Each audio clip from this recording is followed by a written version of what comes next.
আরে ভাই, আপনি কি যৌতুক নেবেন নাকি বলেন? আর যৌতুক দেবো কি করে? মেয়ে তো পালিয়ে গেছে। পালানো মেয়ের আবার যৌতুক কিসের?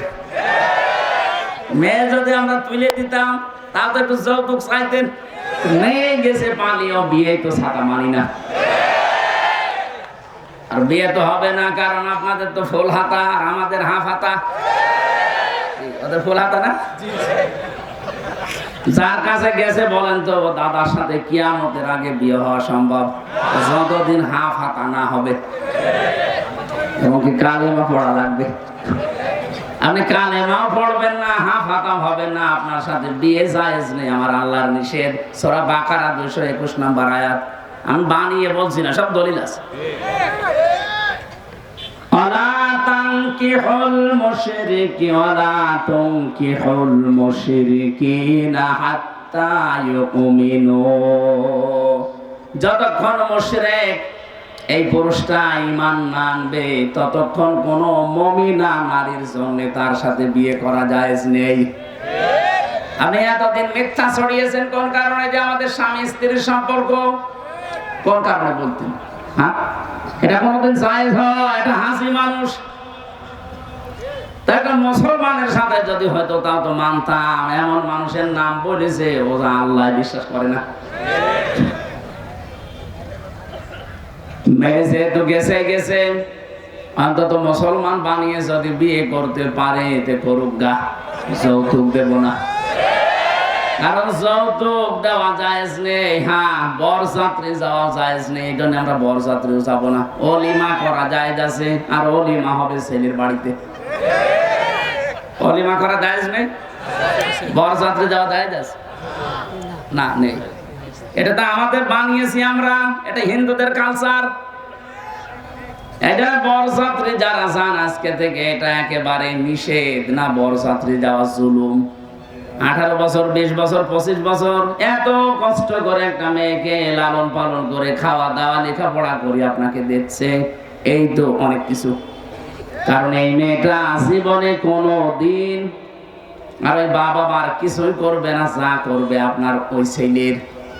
কথা বলেন না কেন? আপনার ছেলের সন্তান সে পেটে নেবে, লালন পালন করা থেকে খেদমত সারা জীবন আপনার বাড়িতে আর কাটবে। কোনদিন এই মা বাবার 1 পয়সার উপকার ওই মেয়েটার দ্বারা হবে না। এজন্য মেয়ে দিয়েছে তাই তো কত নয়, আবার যৌতুক নেবেন মানে? এজন্য মেয়ের বাবা যদি রাজি না থাকে, কেউ যদি জোর করে একটা পানও খায় তাও যৌতুক হবে। কথা বুঝতেছে? মানে কাছে পান আর 2 টাকা দাম না, আপনি নেবেন কেন? ও যদি শখ করে আশা করে কিছু নবীজির মতো দিয়ে দেয় অসুবিধা নেই, কিন্তু আপনি চেয়ে জোর করে কিছু নিতে পারবেন না, এটা কিন্তু জুলুম হয়ে যাবে। আজকে থেকে এই মাসলাটা একটু মানা যায় না ছেলের বাবারা, যে আজকে আর যৌতুক যাও মানে বরযাত্রী তো যাব না, এখন থেকে যদি করি আমি অলিমা করব। আমি জানি আপনারা মানবেন না, কারণ এইটা অনেক ছেলের বাপের লস হয়ে যাবে। আমি বারবার কেন বলছি জানেন? আমার ছেলে নেই, খালি 3টা মেয়ে, আমার বাঁচা লাগবে না। যদিও আমার শ্বশুরকেও আমি অত ঝামেলা করি নাই, 7-8 জন গিয়েছিলাম মাত্র। সেই সময় তো আর এত জানতাম না, এখন দেখছি না অলিমা করা লাগবে, বরযাত্রীর সিস্টেম। বা যেহেতু আমরা বরযাত্রী যাচ্ছি না, যৌতুক দিচ্ছি না, সুতরাং আপনারা 1 ইঞ্চি জমি যদি জোর করেন অন্য কিছু তুলে ফেলা হবে। এই জায়গায় কোনো ছাড় নেই, কারণ এই দেশটা আমাদের কাছে মায়ের চাইতেও দামি। কথা বলুন না কেন? আমি ইঙ্গিত দিলাম, আশা করছি আপনি বুঝেছেন। এরপরও যদি না বোঝার ভান করেন, এদিকে আসেন, কানের নিচে 2টা দিয়ে তারপর বলেন সাহিব আসে। আল্লাহ রাব্বুল আলামিন শিরক মুক্ত ঈমান আমাদেরকে বিশ্বনবী মুহাম্মদুর রাসূলুল্লাহর মাধ্যমে পড়া কোরআন শরীফে যত আয়াত আমরা পেয়েছি, ঈমান এবং জ্ঞান যাদের আছে এই মানুষগুলোর মর্যাদা বাড়বে। কিন্তু বাড়বে কি করে? আমাদের ঈমানের ভেতরে তো শিরক। কথা বলেন না কেন? সুতরাং এই দেশে যারা এইটা চায়, এই চাই যে এই পৃথিবীর মালিক যেমন আল্লাহ, আইন চলবে আল্লাহ, এদের ঈমান শিরিক মুক্ত। যারা এর সাথে অন্য কিছুকে যোগ করেছে, আপনি যাই বলেন না কেন সত্য আমার বলাই লাগবে, তারা কিন্তু শিরিক করছে।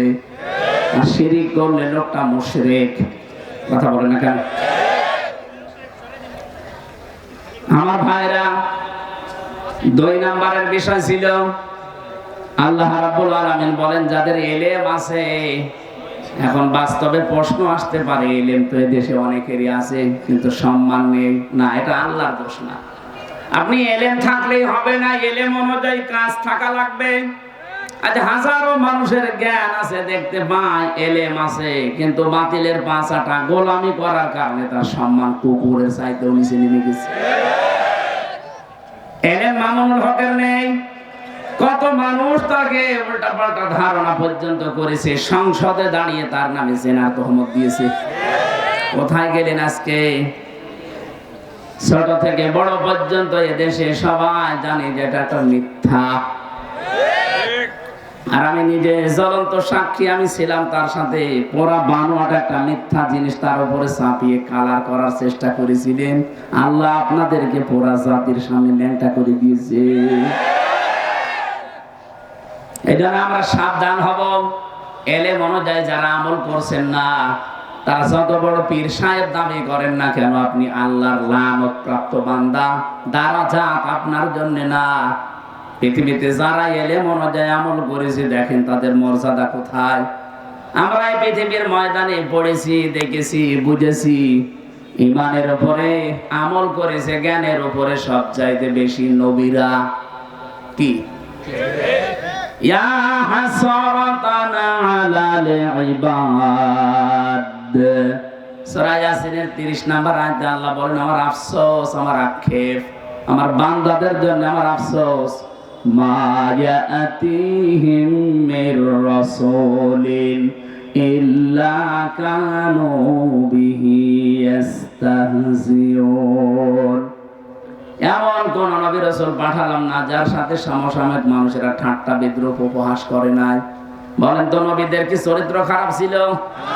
কেন এত ঠাট্টা বিদ্রুপ? কাউকে কাউকে দেশে থাকতে দেয়নি, কাউকে চিরে ফেলেছে। এত জুলুম অত্যাচার কেন? একটাই কারণ, তারা তাদের জ্ঞান অনুযায়ী আমল করত। এক কথা বলেন না কেন? আপনি তাকান জ্ঞানের দিকে। মুসা নবী জ্ঞান অনুযায়ী আমল করার কারণে ওই জামানার যারা ইহুদি, তারা তার নামই পাল্টিয়ে দিয়েছে যোসেফ। ওরা এখনো তামাম দুনিয়ায় যারা ইহুদি আছে মুসা নবীকে ডাকে, কিন্তু যোসেফ বলে ডাকে।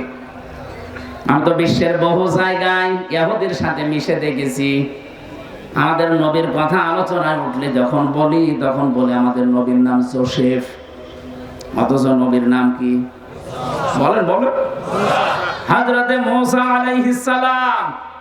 খ্রিস্টানদের সাথে আমি মিশেছি, ওদের সাথে যখন নবীর তুলনা করি সূরা আলে ইমরানের 80, 81, 82, 83 এই আয়াতগুলো দিয়ে।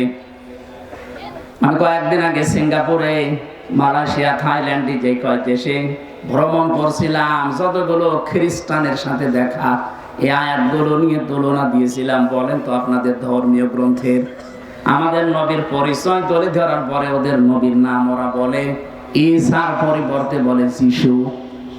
নাম কি? অথচ হযরতে ঈসা আলাইহিস সালামের নাম আল্লাহ পুরা কোরআনে কতবার দিয়েছেন? ঈসা ইবনে মারিয়াম। আর ওরা উল্টা পাল্টা করে নাম পরিবর্তন করে দিয়েছে যিশু। কি দিয়েছে? ইব্রাহিম নবীর নাম ওরা পাল্টিয়ে দিয়েছে আব্রাহাম। হযরতে দাউদ নবীর নাম তারা পরিবর্তন করে দিয়েছে ডেভিড। মুসলিম বিজ্ঞানী ছিল আল কামি, তার নামও পাল্টিয়ে দিয়েছে কেমিস্ট্রি।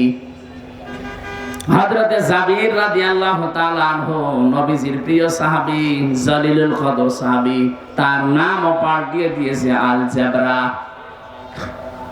আপনি কি মনে করেন আলজেব্রা, কেমিস্ট্রি এগুলো আসল নাম না? সব মুসলমানদের নাম। আল কামি বিজ্ঞানী ছিল। হযরতে জাবির তিনি পারদর্শী ছিলেন। এটা আমরা অঙ্ক বলি সেইটারে। পৃথিবীর প্রত্যেকটি বিষয়ের দিকে তাকিয়ে দেখলাম যারা দুনিয়ায় তাদের জ্ঞান অনুযায়ী আমল করে, ওই প্রজন্মে যারা থাকে বিশেষ করে ইহুদি আর মুশরিক, এই দুইটা জাতি তাদের নাম খালি পাল্টাতে থাকে। এই যে নাম পরিবর্তনের হিড়িক এটা তৈরি করেছিল ইহুদিরা। এটা বাংলাদেশে অনেকে আরম্ভ করেছিল। জিয়া আন্তর্জাতিক বিমানবন্দরের নামও পাল্টিয়ে আরেকটা নাম দিয়েছে। কথা বলেন না কেন? এমন কোন জায়গা নেই যেখানে নাম পাল্টিয়ে দেয়নি। টয়লেটের নাম দিয়ে দিয়েছে বঙ্গবন্ধু টয়লেট। কেন? দিয়ে প্রবেশ করে বলে আল্লাহুম্মা ইন্নী আউযু বিকা মিনাল খুবুসি ওয়াল খাবাইস। আমার মনে হয় এই 15.5 বছরে অনেকেই খবসি খাবাইস বাদ দিয়ে আল্লাহুম্মা ইন্নী আউযু বিকা মিনাল ওইটা